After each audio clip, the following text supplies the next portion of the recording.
Hi friends, good afternoon. Jodhpur AIIMS के नाम से इस यूट्यूब चैनल में आपका स्वागत है। मैं Sandeep Kumar, nursing officer, AIIMS new Delhi, आपके सामने लाया हूं कुछ साइकेट्रिक नर्सिंग के इम्पोर्टेंट क्वेश्चन। जैसे कि मेरे पिछले वीडियो में मैंने साइकेट्रिक के 15 क्वेश्चन डाले थे, तो इस वीडियो में भी मैं आपके सामने कुछ 15 क्वेश्चन है जो कि एग्जाम आपके लिए बहुत ही इम्पोर्टेंट है। तो वो क्वेश्चन मैं आपको एक एक करके समझाता हूं। तो आज का अपना इस वीडियो का फर्स्ट क्वेश्चन है, a patient who keeps repeating a word over and over is demonstrating. एक पेशेंट है जो कि रिपीटेडली वर्ड को ओवर एंड ओवर डेमोन्स्ट्रेट कर रहा है, बार बार अपने वर्ड्स को डेमोन्स्ट्रेट कर रहा है, तो वो कौन सी कंडीशन कहलाएगी? ऑप्शन ए है नियोलॉगिज्म, ऑप्शन बी है सर्कमस्टेंटियलिटी, ऑप्शन बी है स्टीरियोटाइप, ऑप्शन डी है सेनेलिटी।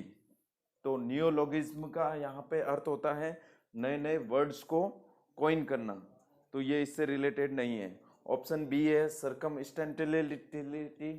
इस कंडीशन में पेशेंट है जो आपको कोई भी आंसर देने से पहले वो बहुत सारी इररिलेवेंट टॉक करेगा, उसके बाद वो फाइनल आंसर पे जाएगा, तो ये भी इससे रिलेटेड नहीं है। स्टीरियोटाइप के अंदर वो वर्ड को ओवर एंड ओवर डेमोन्स्ट्रेट करता है। और सेनिलिटी के अंदर जो ओल्ड एज होती है उसके अंदर कुछ पुअर मेंटल एबिलिटी हो जाती है ओल्ड एज के अंदर, तो उसको सेनिलिटी बोलते हैं। तो इसका जो करेक्ट आंसर होगा वो होगा option C, stereotype. Next question है आपका, schizophrenia is disorder of. Schizophrenia किस प्रकार का डिसऑर्डर है? A perception disorder, B feeling disorder, C thinking disorder, D behaviour disorder. तो इसमें मेनली क्या होता है, आपकी जो सिजोफ्रेनिया के अंदर 4A नाम से एक उसमें ब्लूअर ने एक टर्म्स दी थी, तो उसके अंदर मेनली है जो आपकी थिंकिंग है वो उसमें चेंजेस होता है, एम्बिवेलेंस हो जाता है, एपैथी हो जाता है। तो इसका जो करेक्ट आंसर होगा वो होगा ऑप्शन सी, थिंकिंग डिसऑर्डर।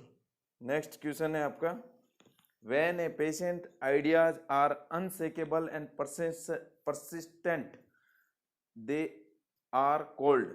अगर कोई पेशेंट के अंदर उसके आइडियाज अनशेकेबल और परसिस्टेंट होते हैं, मतलब उसका पेशेंट का अटल सत्य, अटल विश्वास वाले आइडियाज को अपन क्या कहेंगे? डिल्यूजन, ऑब्सेशन, कंपल्सन या इल्यूजन। तो डिल्यूजन को बोलते हैं अनशेकेबल फॉल्स फिक्स्ड बिलीफ। तो इसका जो करेक्ट आंसर होगा वो होगा ऑप्शन ए, डिल्यूजन। ऑब्सेशन में पेशेंट के माइंड में कुछ अनवांटेड आइडियाज आते हैं, उनको ऑब्सेशन बोलते हैं। कंपल्सन है जो ऑब्सेशन को फॉलो करता है, और कंपल्सन के अंदर जैसे कोई पेशेंट है उसको अगर कुछ एंजाइटी लगती है तो वो बार बार अपने हैंड वॉश करेगा, तो उसको कंपल्सन कहेंगे। इल्यूजन के अंदर मैंने बताया था कि अपन कोई भी चीज है जो बाहरी एक्सटर्नल स्टिमुलाई है उसको हम मिसपर्सीव करते हैं। जैसे मैंने बताया था कोई भी आप रस्सी पड़ी है तो वो उसको सांप दिखाई देगा, तो ये इल्यूजन के अंदर आएगा।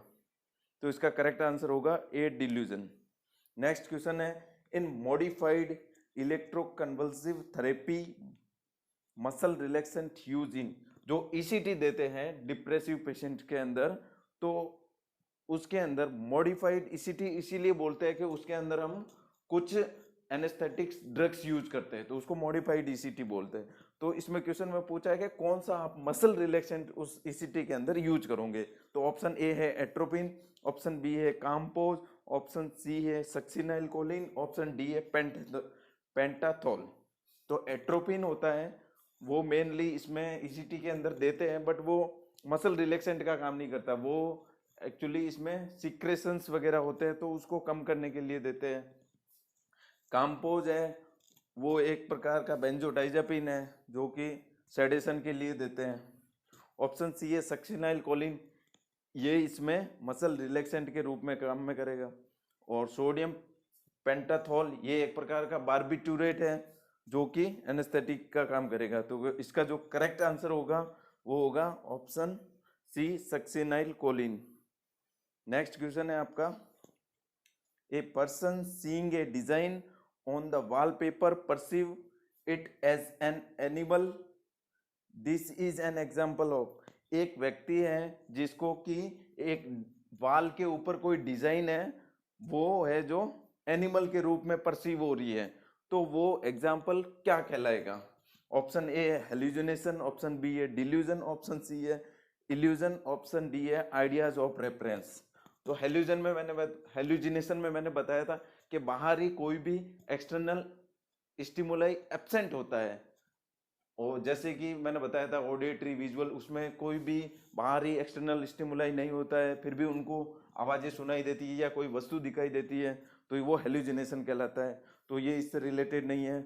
डिल्यूजन के अंदर मैंने बताया कि व्यक्ति के अंदर ऐसे आइडियाज आते हैं या उनके अटल जो कि फास्ट फिक्स्ड अनसेकेबल बिलीफ्स होते हैं, उनको डिल्यूजन बोलते हैं। तो ये भी इससे रिलेटेड नहीं है। इल्यूजन के अंदर मैंने पहले एग्जांपल दिया था आपको कि वो मिस परसीव करता है, जबकि उसमें एक्सटर्नल स्टिमुलाई प्रेजेंट होता है। जैसे कि रस्सी है तो उसको सांप समझता है वो, इसमें भी दीवार पे कोई भी डिजाइन है तो वो उसको एनिमल समझ रहा है।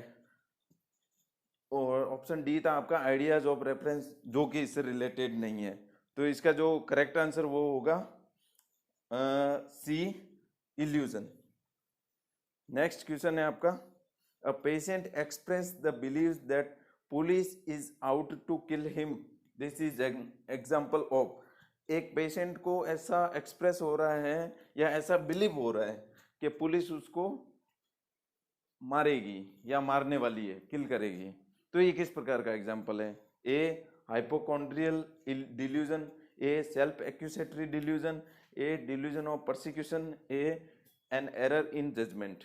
तो हाइपोकॉन्ड्रियल में तो पेशेंट को ऐसा बिलीव होता है कि उसको एक प्रकार की ऐसी बीमारी है जो कभी ठीक नहीं होगी, मतलब उसमें सिम्टम नहीं होते हुए भी वो अपने आप में मान लेता है कि उसको कोई ना कोई बड़ी बीमारी है। तो ये इससे रिलेटेड नहीं है।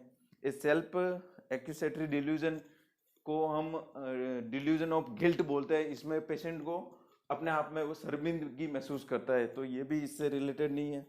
और डिल्यूजन ऑफ परसिक्यूशन, परसिक्यूशन में ही ऐसा होता है जिसमें पेशेंट को लगता है कि कोई भी आदमी उसको मारने वाला है या कोई उससे उससे मतलब किसी व्यक्ति से उसको जान का खतरा हो सकता है।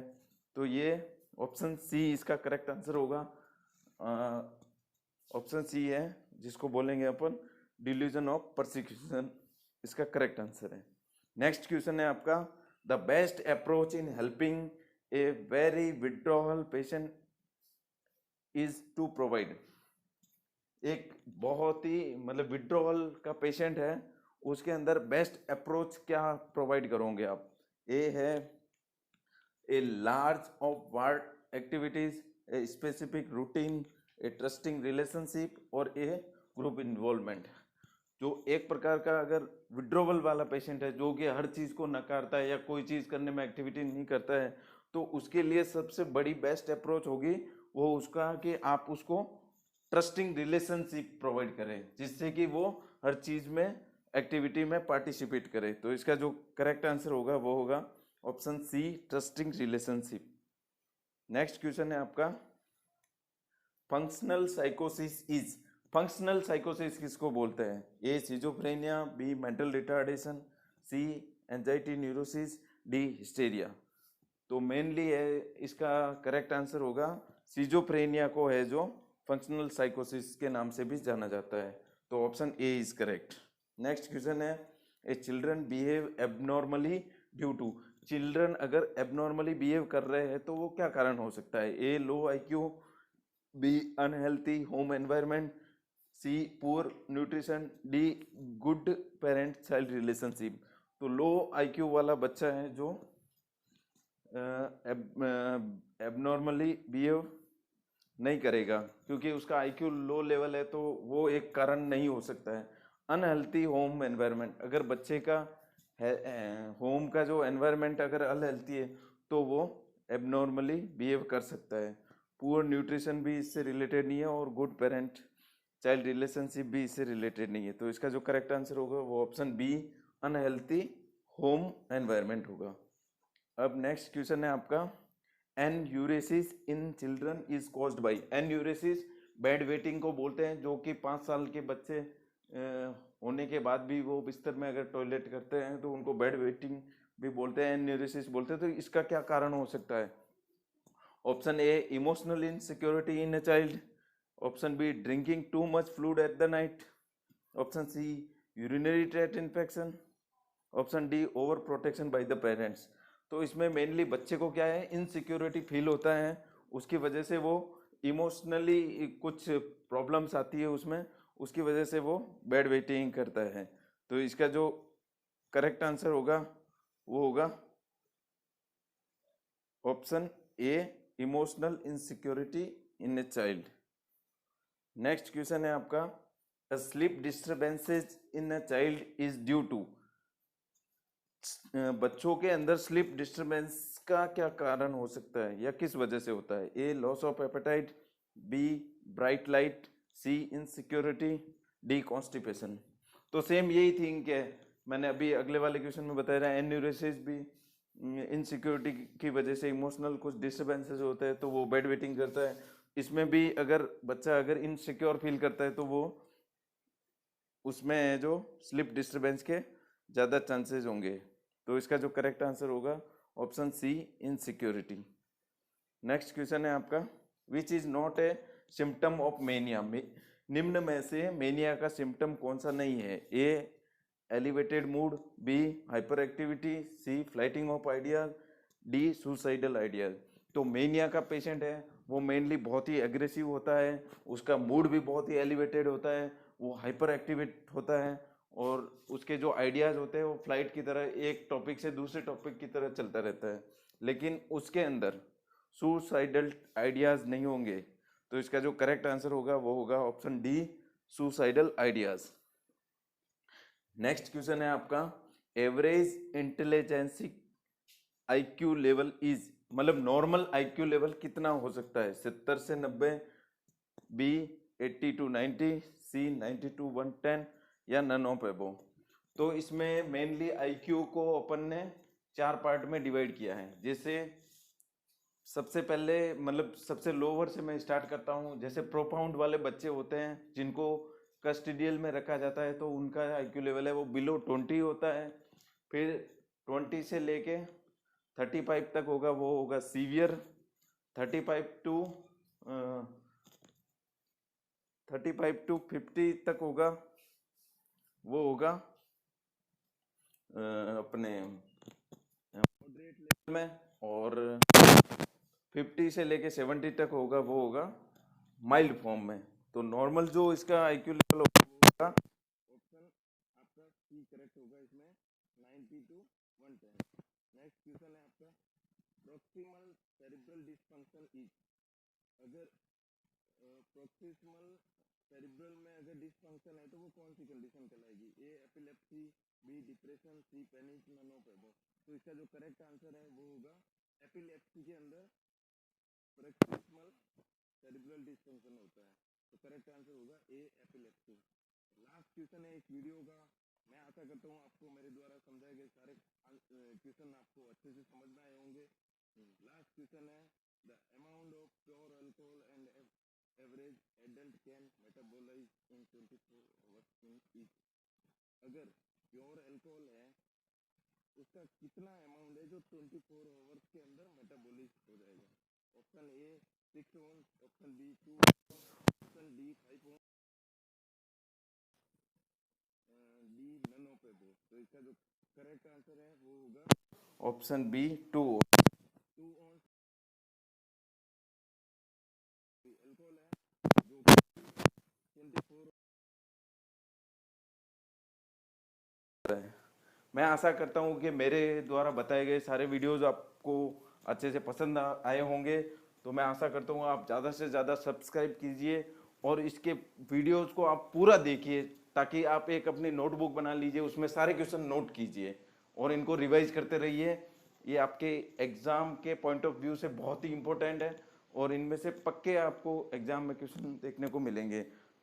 Thank you for watching my channel, YouTube channel.